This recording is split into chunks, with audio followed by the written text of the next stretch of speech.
And what about the fact that these phones have actually really bold design, and they may already have incredibly good cameras, and they feel more like Google phones than they do Android phones. You see, this is the Pixel 2, and this is the Pixel 2 XL, and looking at these two phones, I'll tell you what, Google is very serious about making hardware. So as I already said, there's two models. The Pixel 2 has a 5-inch screen. It's got these squared off corners and these giant bezels on the top and the bottom. While the Pixel 2 XL has a much larger 6-inch screen. The corners of the screen are rounded, and you know, it still has some bezels on the top and the bottom. Now, before we get too far into it, I want to talk about the aesthetics of these phones. Google decided to keep the glass shade, and while you might not like it, it's definitely identifiable as a Pixel. And there are lots of little design touches here that are just kind of fun. I mean, look at these neon power buttons, and the glass shade on this white one, it's black, so it's got this whole stormtrooper vibe. But look, I'm just gonna say it, these phones are not as flashy as the Galaxy S8 or even the iPhone X. For example, the screens aren't truly edge to edge. They've got those big bezels that I mentioned, but they're here for a reason. It's because they're front-facing stereo speakers inside there. Overall, I think it's fair to say that these phones are more utilitarian or pragmatic than other flagship smartphones. If I had to pick a single word to describe the design, I'd actually go with Scandinavian. Like a piece of IKEA furniture, or a Playmobil toy, or a Volvo, or Lego. It's more whimsical than it is glitzy, and it's designed to work. Both phones are available for pre-order right away, and they're going to be shipping on October 19th. The smaller Pixel 2 comes in 3 colors, blue, black, and white. It starts at $649 for 64 gigs of storage. The Pixel 2 XL comes in just black and white, and it's $849. You can get 128 gig versions of either one for $100 more. Google is partnering with Verizon again, but you'll also be able to get them unlocked directly from Google. The company's told me that it's going to do its best to make enough of them, and it has finally upgraded its online store so that you can pre-order even if the thing is out of stock to hold your place in line. Let's talk cameras. Now, it's way too early for me to truly judge the quality of these cameras, but I have been using them for a little bit with pre-production software, and I'm already impressed. The color accuracy, the detail, and the texture all seem really good, even on the selfie camera. Oh, and I should point out that both cameras on both sides, on both phones, are identical. You get the same camera whichever phone you choose. On the back is a 12 megapixel sensor with just the barest of camera bumps. It's got an f1.8 lens and optical image stabilization.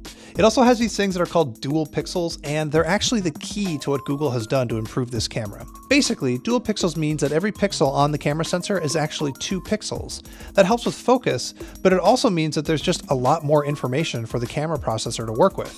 And Google loves information. The cameras are fast and they take really good photos, but Google can use all of that information to do some crazy new stuff. So it can do portrait mode on both the front and the rear sensors, using its algorithms to nicely cut around hair and blur in the background. But those dual pixels also let it do portrait mode with any object. Instead of 2 lenses that are half an inch apart like you get on an iPhone, it's using data from 2 pixels that are less than a micron apart. The pixels also have some other camera tricks. There's something that mimics Apple's live photos, so you can record a tiny 3-second movie with every single shot you take, but Google analyzes the clip and tries to match the beginning and the end to make a better loop, and also to cut out blurry movement. It's also going to build augmented reality stickers directly into the camera app, so if you really want that selfie with a Demogorgon from Stranger Things, you can go to town. And so far, the features here really do seem to work. Google has made all these camera improvements by adding a ton of machine learning to the system. And when you're recording a video, its algorithms do the standard electronic image stabilization, but they've turned on the optical image stabilizer because it's able to track its motion in real time too, and combine all that information together in real time. It's a very smart camera. Now, again, this is not a final verdict. We need to do the review. But last year's Pixel had the best camera you could get on a smartphone. And this year's Pixel, I don't know, I think it has a chance of keeping the crown. Let's talk about the rest of the specs on these things. They both have Qualcomm Snapdragon 835 processors paired to 4 gigs of RAM. They use USB-C for charging, and no, they don't have headphone jacks, but a dongle comes in the box. There are, however, front-facing speakers on both models that don't just get loud, but do so without distorting the sound all to hell. They have Bluetooth 5.0 and support a bunch of new Bluetooth codecs, and they also do auto pairing with certain headphones, just like Apple's AirPods do. The phones are made out of aluminum and Gorilla Glass 5, and unfortunately that means they don't support wireless charging, but they do support fast charging. Google says they're IP67 resistant, which means that they're splash proof, but they're not really fully waterproof. Really, the only notable difference between these two phones are the screens. The Pixel 2 has a 1920 by 1080 screen, and the 2 XL is 2880 by 1440, which is an 18 by 9 tall aspect ratio. Google says that it's using the sRGB color space if you care about that, and it's also really proud of this 100,000 to 1 contrast ratio it has for super deep blacks. We can't say if they're going to actually be any better than what you'll get on a Samsung or an iPhone 10, but they do look pretty good to me. And you know, this is as good a place as any to mention that Google is also releasing a new version of its Daydream View VR headset that works with these phones. They have new lenses that are sharper and give a wider field of view. They've been redesigned to let in less ambient light, and there's a top strap too if you're going to be wearing them for a long time. There's even a new heat sink on the flap that draws heat away from the phone. That's all I'm going to say about them though, because I have a family member that works for a competitor, but expect a full review from Addie Robertson very soon. Google's also doing a lot of Google things on the Pixel 2, mainly in the software. It's added a new gimmick that lets you quickly launch the Google Assistant by squeezing the phone. It takes some getting used to. The trick is to squeeze it really fast like you're hitting a button, not grip it super hard like you're trying to crush it. I don't know, I think it's fine. The Pixel 2 is also getting first access to Google Lens. It's a button inside the Photos app and inside the Google Assistant that can identify real-world objects with the camera and let you search the web for them. So to start, Google is only promising that it's going to be able to identify a limited set of objects, stuff like books and movie posters and landmarks. It definitely worked on a book when I tried it.